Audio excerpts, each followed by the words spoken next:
સોમનાથ કિચનમાં આપ સૌનું હાર્દિક સ્વાગત છે। તો આજે આપણે ફરસાણમાં બનાવવાના છે ચકરી। તો એના માટે મેં આ એક વાટકો ઘઉંનો લોટ લીધો છે અને 2 વાટકી આપણે આ ચોખાનો લોટ લીધો છે।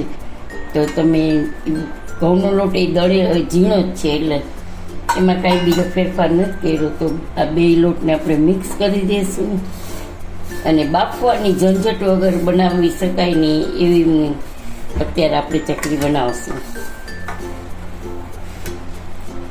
તો આ અહીંયા છે મારી પાસે આ મલાઈ છે। પહેલાં આપણે અહીંયા મોણ માટે ઘી નાખી દઈશું। 2 ચમચી જેટલું આપણે ઘી નાખી દઈશું। જુઓ આપણે 2 ચમચી જેટલું ઘી નાખી દીધું છે મોણમાં।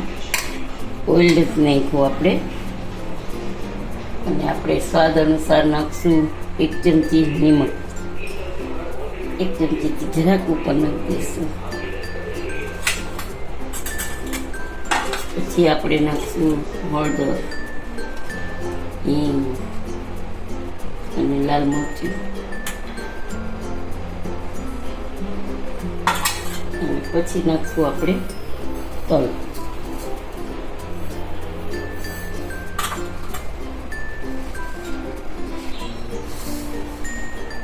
આપણે પછી અહીંયા નાખશું મલાઈ છે જે મેં તાજા દૂધની કાઢેલી છે। આજનું દૂધ છે ને તાજી જ મલાઈ છે એટલે તાજી જ નાખવાની। તો 2 ચમચી જેટલી મલાઈ નાખું છું।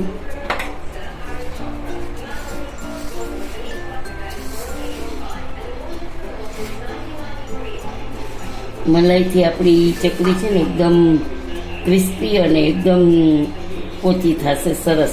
ઓમ કડક થશે પણ ચાવવામાં એકદમ ઓલી નહીં થાય, મસ્ત ક્રિસ્પી અને કડક થશે, સરસ। તો જોઈ શકો છો આ બધું નાખી લીધું છે। હવે આપણે એનો પાણી વડે લોટ બાંધીશું। આ લોટ આપણે થોડોક પરોઠાનો બાંધીને એ ટાઈપનો થોડોક કઠણ બાંધવાનો છે।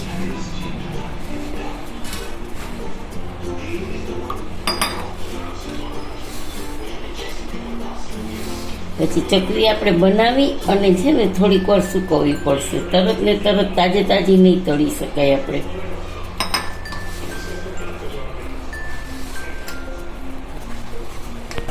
તો બસ જોઈ શકો છો આપણો લોટ એકદમ સરસ રીતે સેટ થઈ ગયું છે, બંધાઈ ગયું છે। હવે આપણે આને સેટ કરવા રાખવાનું છે નહીં, એટલે આપણે આને તરત જ ચકરી બનાવવાનું ચાલુ કરી દઈશું। તો મેં અહીંયા તેલવાળું હાથ કરી દીધો છે, લગાવી દીધો છે। હવે આપણે મશીન ભરી દઈશું।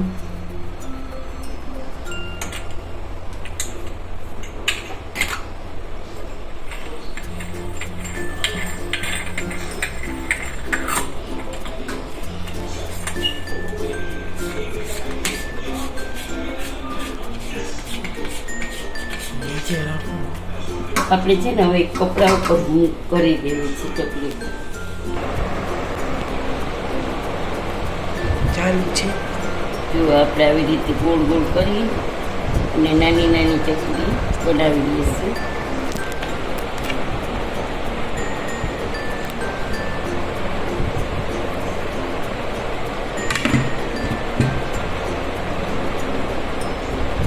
આવી રીતે આમ ગોળ ગોળ ફેરવી સરસ રીતે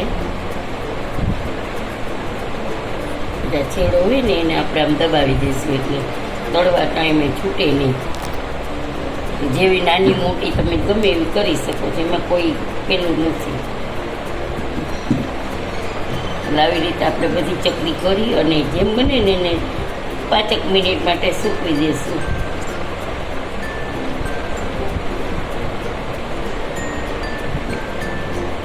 આ છેડાને છે ને આપણે જરાક પ્રેસ કરી દઈશું એટલે દબાઈ જાય એટલે ખુલે નહીં, નહીં તો તળતી વખતે ખુલી જાય ને તો પ્રોબ્લેમ થશે વળી।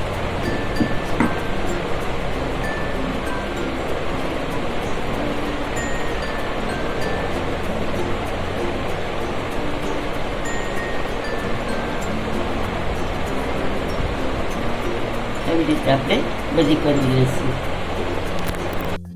જો આપણે હવે ચકરી આપણી સુકાઈ ગઈ છે થોડીક થોડીક, તો આપણે એને તળી નાખશું અને ગેસની ફ્લેમ ફાસ્ટ રાખશું એટલે આપણી ચકરી છૂટી ન પડે. હમણાં એને હલાવવાનું નથી, કાંઈ અડવાનું નથી.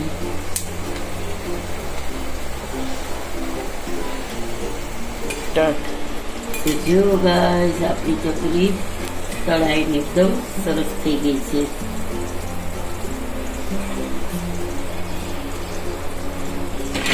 કડક થઈ ગઈ છે. જુઓ એકદમ ક્રિસ્પી છે. જુઓ તમે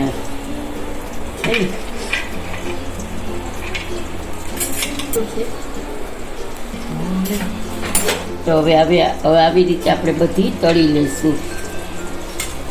ગાઈસ આપણી આ ચકરી છે તળાઈ ગઈ છે સરસ અને એકદમ ક્રિસ્પી છે. જો પકડે છે, તમે જોઈ શકો છો. તો જ્યારે આપણે ચકરી નાખીએ ને ત્યારે ગેસની ફ્લેમ એકદમ હાઈ રાખવાની અને પછી આપણે ગેસની ફ્લેમ સ્લો કરી દેવાની. તો આવી રીતે આપણે બધી ચકરી નાખી દીધી છે અને તળાઈ જાય ને એટલે આપણે બધી કાઢી લઈશું. ગેસની ફ્લેમ મેં હાઈ જ રાખી છે. અને તમને એવું લાગે ને તો જારો નહીં મારવાનો. પહેલાં જારો લગાવશો ને તો તમારી ચકરી તૂટી જવાની શક્યતા છે. એવું લાગે તો તમે આ કાંટાથી આમ કરી અને આમ ચલાવી શકો છો. બસ. અને પછી આમ કાંટાથી તમે ફેરવી શકો છો. જારો લાગશે ને તો કદાચ તૂટી જશે. એટલે જો આવી રીતે આપણે આપણી ચકરી અહીંયા રેડી કરી લીધી છે. આપણી ચકરી જો રેડી છે તો જોઈ શકો છો કેટલી ક્રિસ્પી છે ને એકદમ ક્રિસ્પી અને મસ્ત થઈ છે. જો જોતાં જ મોઢામાં પાણી આવી જાય છે. તો તમને આજનો વિડીયો કેવો લાગ્યો તે તમે મને કમેન્ટ બોક્સમાં જરૂરથી જણાવજો અને લાઈક કરજો, શેર કરજો, સબસ્ક્રાઈબ કરજો અને બેલ બટન પ્રેસ કરજો. જય શ્રી કૃષ્ણ.